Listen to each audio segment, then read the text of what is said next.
Hello everybody, this is Jeremy Toth in the DAW, and this is my second video on the SPL Machine Head. This is going to be taking a look at this versus the Make Believe Studios and Metric Halo Mixhead. Now, looking at these two, you can see that the Machine Head has a very realistic UI.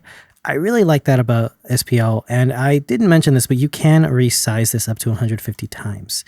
The Mixhead by Make Believe Studios has a very similar UI, but it is a lot more cartoony looking. It's not trying to be as realistic, but that's not something that really matters. Now, the Mixhead has the ability to enable hard clipping and it does have a really nice preset library. It's massive. You also have a specific setting where I believe it is when you set it to Serban, where it makes it gold because this is his exact settings for the unit.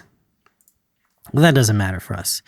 Metric Halo also has this weird thing where you're able to like hide and show certain parameters. I really like that. I think it's really cool. Overall, this looks like a knockoff of SPL's. Again, you also have this semi-functioning power button. SPL made it a big deal to make this one functioning. Besides that, we're also going to be doing a little bit of a shootout between some of my favorite saturation plugins. So that is going to be, where did this one go? And that is going to be the Kive Audio Tape Face. I'm a massive fan of Kive Audio plugins. If you haven't noticed, this channel does tons of Kive Audio reviews. We're going to be doing the brand new Heritage Audio Tape Saturator, the HA1200. This is a Studer, I think. This is new and it looks really cool, so that's why I'm doing this. And then I love Clevgrand or Clevger.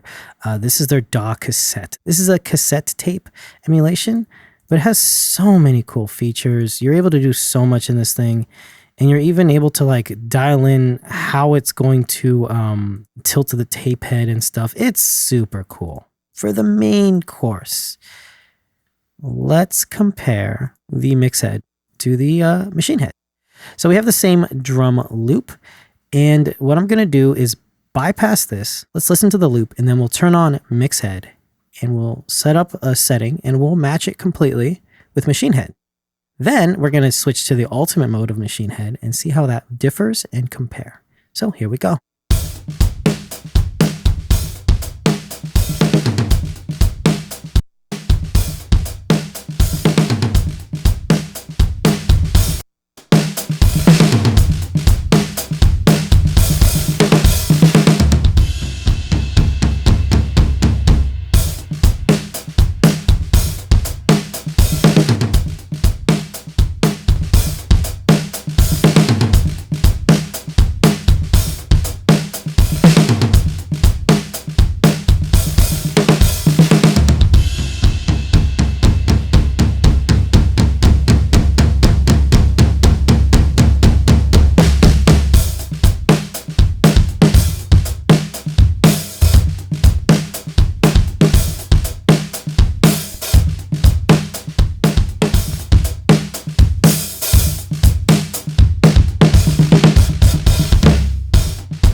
I really like Mixhead. Mixhead sounds so good. And I hate to say it, but it is still a little overhyped. People make this thing sound like it's the next big thing. It's just a really good saturation plugin. But I really like it. It's very responsive, but I don't like how it kind of overblows too easily. And keep in mind that the output gain has a limiter built in, and it has the ability to turn hard clipping on and off. So it does have some pretty cool little features. Overall, I actually really like it. But one thing that makes this stand out, that makes it so you can't match these settings, is Make Believe Studios added 3.75 IPS, or inches per second. So we can't really compare. This thing just has the extra something. But that's the same thing that the SPL has done. They've given us Ultimate, which is that extra something as well. So let's set this to 15 IPS. Let's listen to it, and then we'll set up the same settings here.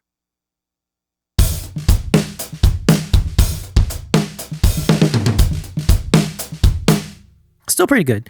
I do notice a little bit of softening on the transient of the snare drum. So let's check this out. So we have a drive of 5.9. That's right. You can only do increments of 0.2 with the original hardware. High frequency adjust, 2.4. So I think it's just 2. And then we have the output at negative 4.4, 15 inches per second.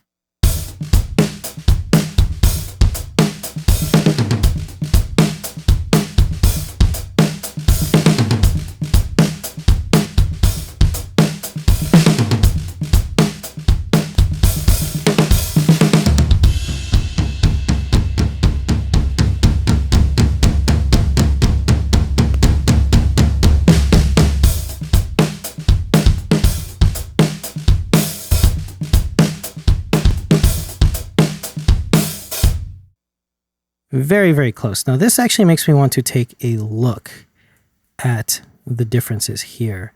So let's go ahead and dial this in, and let's see what we get, right? So this is the Mixhead. Look at that, linear frequency response. We are getting a drop, though. I was wrong when I said it boosts the signal. Let's set it here. We'll set this here. And automatically, you're going to see why there is a difference. Make Believe Studios has a lot more harmonics, and they are aliasing like crazy. So what's going to happen if we change it to tape speed? Seems to increase it at 15, and it changes it, right? So 30, 3.5, 15. 30, 3.5, 15. 3.5 seems to have a middle ground of saturation, which is weird. The linear analysis, on the other hand, will tell us that this is emulating a completely different frequency response. This is kind of what a tape machine does when it's set at a low frequency response. It has this big old boost and rolls off. Interesting. Interesting. So yeah, there's a reason why I dig the way that 3.75 sounds versus the other one. How about the high frequency adjust? Let's see the high frequency adjust. So what this seems to be doing is it's boosting, right? So we'll do output compensation, and you see we're hitting that limiter. So we'll turn off that hard clipping. We'll leave it at that. We do this. And this is actually matching what this is stock looking like. Interesting, right? It's the stock setting. Going to ultimate, it's pretty close, right? It's not exact, but you can see the ultimate is a lot smoother, but you're getting an interesting like similarity. They're pretty close. They're definitely not one-to-one though. SPL's is cleaner, has less aliasing, and has a little bit more punch. I'm hearing a lot more softening of transients with Mixhead. Let's take a listen one more time.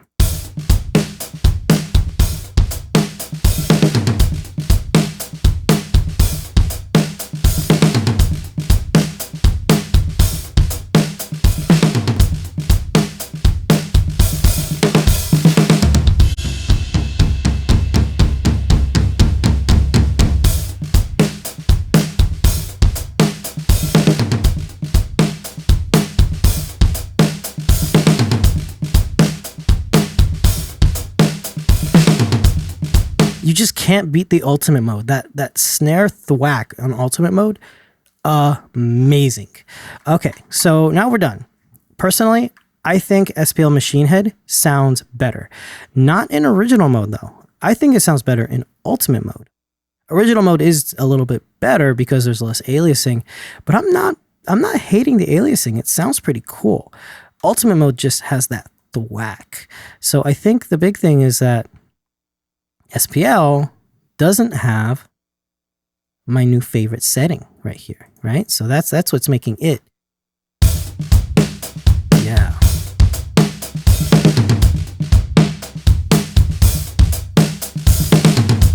That sounds so cool. Okay, next we have DAW cassette.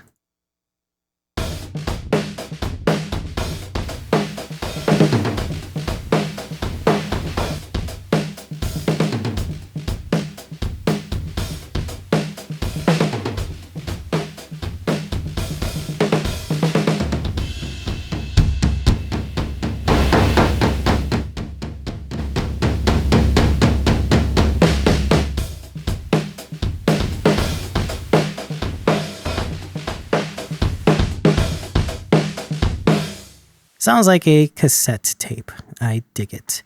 We'll try the Heritage Audio one.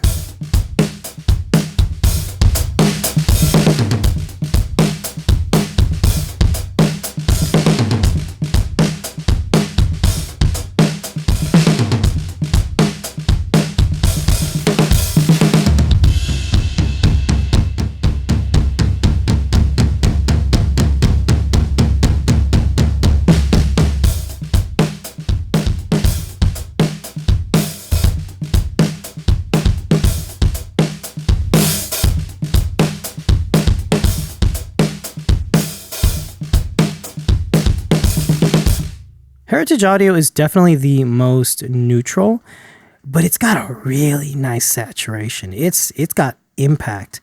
It's the one that has the least amount of settings though. This is definitely like a very high-end mastering plugin. You're able to distort and saturate, but not really get a lot of flavor out of it. Let's try the Kive Audio one.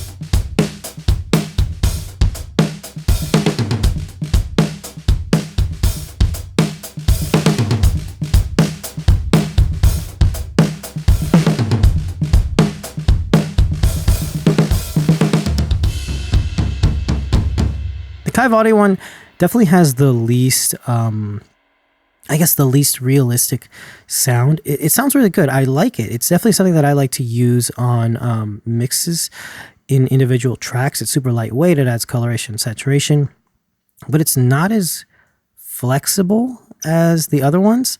I think it's like a good middle ground tape machine. And then I think finally what I want to do is take a look at what I think is one of the coolest newer tape plugins out there.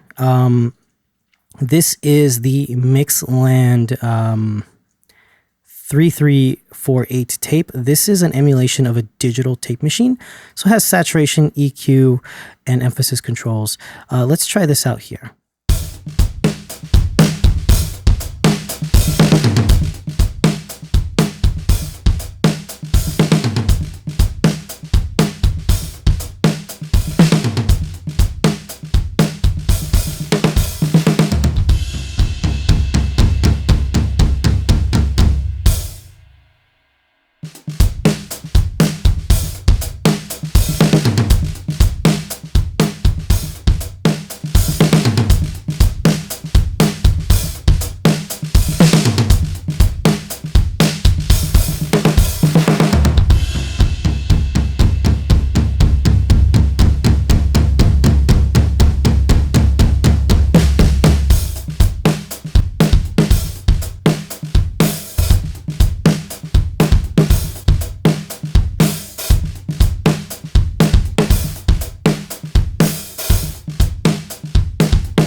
Cool. So that's a comparison of all of the tape plugins that I like to use, besides the UAD one, because we already did that in the last video. In my opinion, Machine Head is staying. I mean, I already bought it, so I'm going to keep it anyway. But for the CPU hit, the low CPU cycles, it's a really good plugin. It's a really, really good plugin. The Make Believe Studios one, although I want to like say some bad things about it because of how cartoony it is, it's a really good plugin. Is it the same thing? It's close, but it's also a lot more expensive. Even when it's not on sale, the SPL one will be cheaper. I think they're both very good, but the SPL is better in my opinion. It sounds a little bit better. The DAW cassette, I just did this because I thought it was fun. I love this plugin. I love Clevgrand or Clevger. It's a good plugin if you want to get some dirty, gritty stuff. This Heritage Audio one, very nice. Very nice, very nice, very good for mastering. The Kive Audio one, to me, seems to be, honestly, the one that's lacking. It's the least. It's the one that I like to the least. It is a pretty good plugin, but it's also very basic. It's not meant to be the best of the best. So in this case, this has clearly lost. It's way... SPL is definitely superior to this, but the Mixland plugin, this is a really good plugin. If you haven't tried this out yet, grab a demo. I'll have a link down below to all of these plugins. This is a very, very good tape plugin. I am impressed. This is a digital tape plugin, and I'm noticing the EQs sound great. The DDA A to D conversion sounds great. The emphasis, everything on this thing sounds great. I like this. I'm going to do a review on this now. I've been lagging it on the review. This is getting a review. So is the Mixhead. I think the Mixhead is going to have to get a review too because it's very good. As much as SPL wants to hate on them, they did a really good job recreating what SPL did, but SPL did it better. And they're continuing to do it better. I think what happened is SPL noticed that the modifications done on Mixhead were a little bit better than some of the original code. So they fixed that and they made it better. And that's the thing is Mixhead's modification that makes it sound better is the 3.75 IPS. So the only way to make this better is, you know, the ultimate. It's really cool. Like I said, I like the drama. The drama is making plugin companies work harder. SPL, you guys are definitely tops here. I like this plugin. I definitely am glad I bought it and I'm not getting rid of it. This is an amazing plugin. But I will say, Make Believe Studios and Mixhead, they did a pretty good job. I think the ones that I like the best are these two, and then the Heritage Audio one. I mean, I can't really decide. I feel like I like the Heritage Audio one better than the Machine Head for mastering, for my master bus. And I think I like Machine Head and the 3348 for my mix buses and stuff like that. I'm gonna have to try these out. This is literally my first time using the Heritage Audio one, but it's impressive. But SPL, this is really nice. So is this one. Just buy these two. They're definitely worth it. Anyway, this is Jeremy with the DAW. I'll leave links for everything down below. Now I got to see what I use because it's a lot of links. I'll see you guys later.